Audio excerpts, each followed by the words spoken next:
Hello, this is Mark with Semantics Trading with your daily report. So going into next week, we do have a lot of big data coming out, such as the U.S. jobs report, the ISM, and central bank policy meetings. Now, if we take a look at PCE that was released on Friday, inflation continues to be a big issue, as the PCE was at its highest level since 1982. And the PCE is very important because this is what the Fed looks at as its main inflation gauge, so to speak.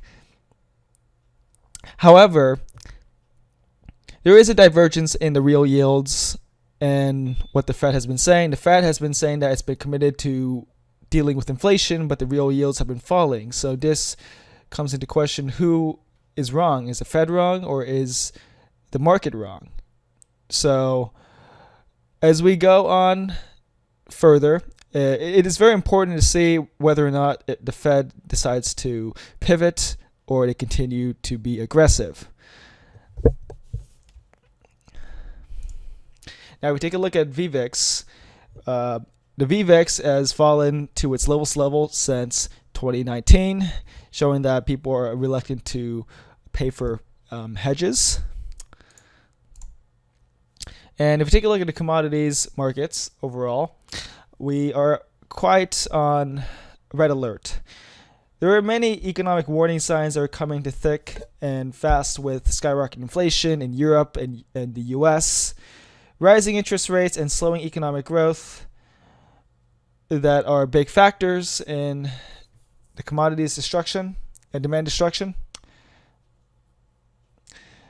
Although I do think the energy prices are quite sticky, and it's not the high energy prices are not over, with producer capacity at max, and demand is still crazy high for it, and I don't see any resolution to the supply side in the short term.